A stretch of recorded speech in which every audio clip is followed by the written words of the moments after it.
Our next speaker is Simmons from Ebenezer in New South Wales. Okay, good afternoon ladies and gentlemen. My name is Matt Simmons, 2012 scholar. And I did my time studying environmental management of outdoor pigs for protein, plough and pest control. Thanks very much to my sponsor, the Sydney Mire Fund, and for their ongoing support of myself and for the ongoing support of the Nuffield program. Thanks very much to my wife, Sue, who did it pretty tough while I was away. She looked after the farm single-handedly, and as well as she looked after our 4 children, Belle, Teal, Odell and Tommy. So in the beginning, God created the pig. And then he created the potato. And the 2 of them were destined to live forever on the plate. So about 10 years ago, my wife Sue and I, we started farming organic potatoes for the Sydney market. There was an opportunity at the time for a gourmet organic potato marketed direct into Sydney. And we took the opportunity and it worked pretty well. But we realised very quickly that it was quite difficult to remove the leftover potatoes from the paddock. Being organic, we couldn't use a herbicide, so we decided to get some pigs. And the pigs did a brilliant job. They got in there. Well, the idea was they were going to be put into the paddock, dig it up, eat the potatoes, and we wouldn't have a potato problem anymore. The problem is we had a pig problem. So we had to find a market for our pigs. And to our surprise, there was a market for our pigs. Sydney was a growing market. It still is a growing market for a free-range pig. So now we market about 40 to 50 pigs a week, straight into Sydney, top-end restaurants and butcher shops. Anything from a 55, 60 kilo carcass down to a 12 kilo suckling pig. Believe it or not, the market for suckling pigs alone in Sydney, we could sell everything as a suckling pig. So as a pig farmer, there's nothing better than to deliver a 55 kilo carcass with the head still on, down the main street of Sydney to a restaurant during peak hour lunch break. And hear the comments you get from the sidewalk while they're sipping their lattes going, oh gee, what's that?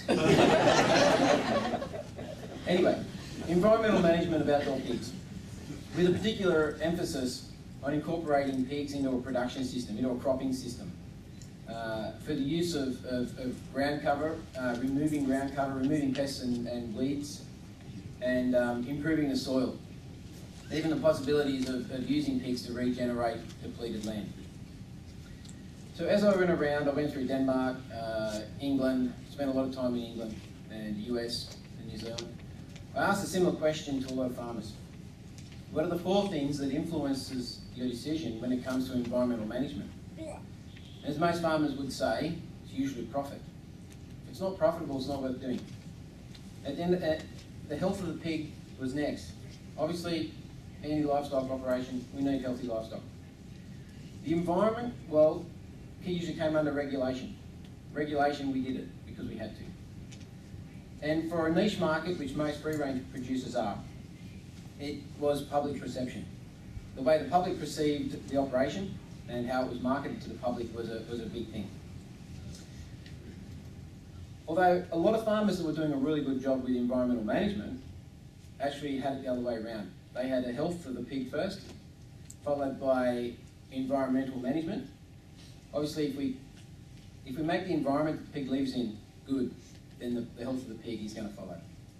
The perception of their customers was the big thing, and when we put them all together, it equaled a good profit.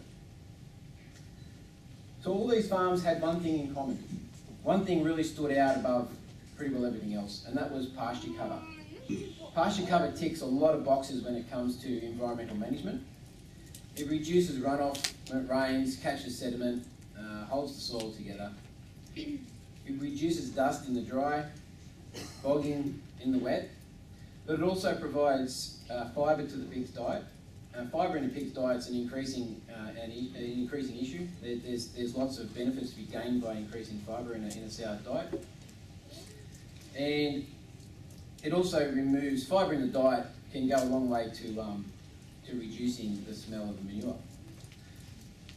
But last but not least, it paints a really good picture that the customers which we're marketing to want to see. So pasture cover was a really big issue. This particular farm was a brilliant farm. It was a picture postcard farm, 3,000 outdoor sows in East Anglica in England. He went a long way to maintaining pasture with the use of nose rings. Nose rings don't exactly stop the sow from digging totally, but they go a long way to helping that. And he spent a lot of time examining pasture species that persisted under the constant effect of a pig, constant weight of a pig. Just up the road a little bit further, we had another farm, 2,500 sows. There was lots of outdoor sows in this area of England. Another very good farm, very good farmer. His production records were right up there with the best. Health of the pigs were really good. The only difference was there was really no emphasis on pasture cover. He was in a cropping rotation every 2 years, but there was no emphasis on pasture cover at any one particular time. And as a result, from the road, it didn't look anywhere near as pretty. But he suffered a lot from bogging during the wet and dust during the dry. Pasture doesn't always have to be, though, your turf pasture, rolling greens, you know, sort of pasture. In this situation, we've got just a sorghum, 2 metre high sorghum crop, grown for weaner pigs during the hot summer period. Under this crop was typically 10 degrees cooler than the outside temperature. Anyone who knows pigs, the biggest thing that outdoor pigs suffer is heat problems. So shade and a cooling effect is most important. Over the 3-month growing period of these pigs, they would pretty well eat this entire crop of sorghum. But there's no benefits to be gained from feeding pasture to growing pigs. The benefit is realised when we feed them to gestating sows. In Iowa, the State University of Iowa, Mathhew, did extensive trials on gestating sows, feeding pasture to gestating sows, and how much they could reduce their ration to feed by. They found that they could reduce it by 75% without any deterioration of the sow or the subsequent litter. That's on a good ration. I mean, that's on a good pasture. They're not going to do that on dirt or gum leaves or something like that. So lucerne, good open hay, good open pasture, or ryegrass, something similar to that. But I wanted to also look at the possibilities of using pigs in a cropping rotation, really. How do we get the best out of our pigs and get the best out of our cropping cycle after the pigs? Pigs have the ability to remove a lot of weed and weed on the top of the ground. They work above the ground, they work below the ground just as well. And as a reason, they can really break the cycle of bugs and the larvae that's in the soil. They can go a long way to breaking disease problems in the paddock as well, just simply through the breaking of the plant cycle. And their NPK ratio of pig manure is better than most other farmed animals. So this particular screen up on the picture on the screen now, it just shows a farm in Ireland who suffered a lot of trouble with an invasive iris. And invasive iris has got a big bulbous sort of root, so it was very hard to mechanically remove it. They were restricted by legislation on how much herbicide they could use, and they just could not get the spraying times right and the herbicide use right to remove this stuff.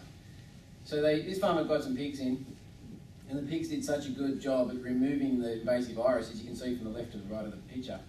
He now actually rents his pigs out to all the farmers around the area. He makes more money out of renting his pigs than he does out of his pigs. This is another example in Scotland. This is an organic farmer, but he uses pigs simply to remove the weed cover and the grass cover before he ploughs his field.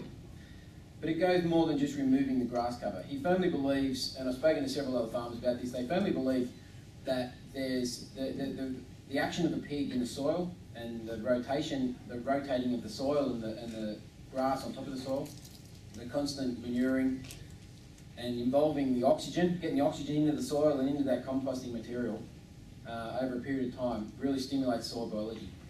So when it came time to plant his paddock, the paddock was alive with soil biology, and by then everything had broken down and it was working well for him. The value of pig manure alone is gold to a farmer. Anyone who lives close to a piggery would know that if you can get pig manure on your paddock, you're doing well.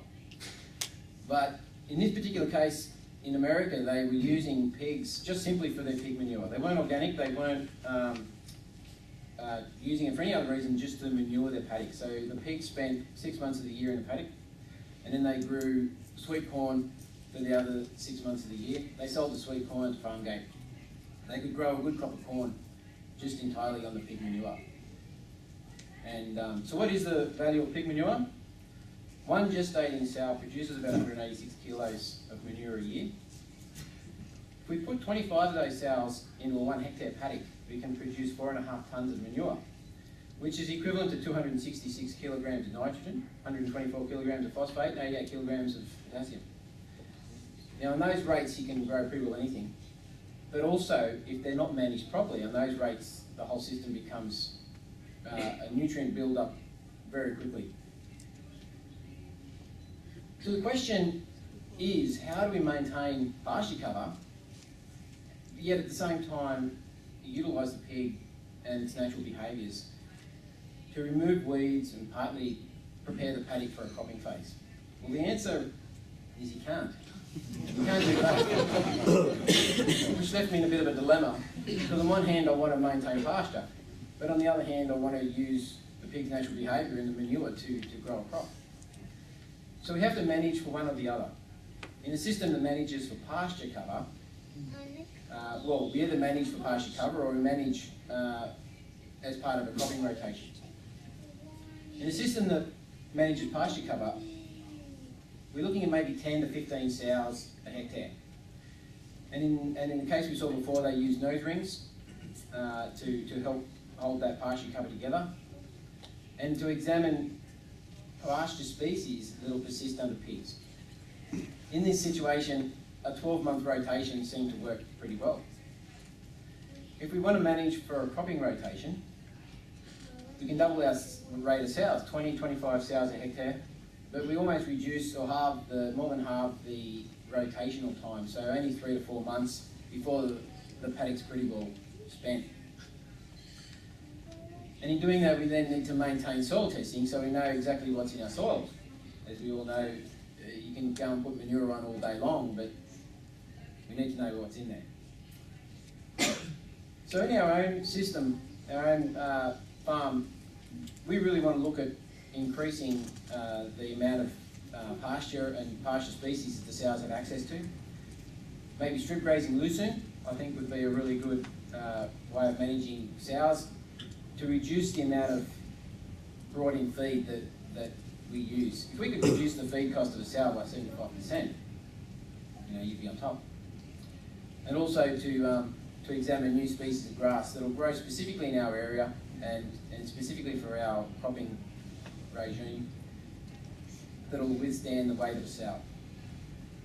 So recommendations, I would recommend pasture cover, simply because there's so many environmental benefits and there is so many ongoing benefits with perception and marketing and all sorts of things that promote pasture cover. Also, the use of pasture as a feed supplement for gestating sows must just say you can't really use pasture to grow pigs. I mean, that is people try and do that and it just doesn't work because there's just not enough in a pasture to grow pigs. But gestating sows hold up pretty well on pasture. Recommended to maintain soil tests, most important. And when the nutrient levels become excessive, then it has to be grown out. The only way to remove nutrients from the soil is to grow it out. So sooner or later there has to be a cropping phase. And public perception is everything when it comes to a niche market. Most free-range piggeries market their own product, they brand their own product, and they have a story to tell about their product. And the public perception that goes along with that story has to be pretty well spot on. So public perception is everything. Thank you very much.